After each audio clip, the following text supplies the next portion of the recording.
बोला ससुरारी में हाँ। साली सड़ोई मिल के गा बड़े भाग से मिलना जीजाजी भाग से मिलना जीजा भी होई लंबी छोटी बात आहिर दे जैसन चल कमर बड़ी भाग से मिलेला जीजाजी भाग से मिलेला।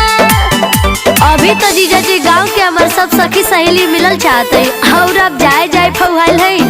अरे साली जी फिर कबो आई त सबके लपेट ले। तू तो हमारे बारे में जानते हो।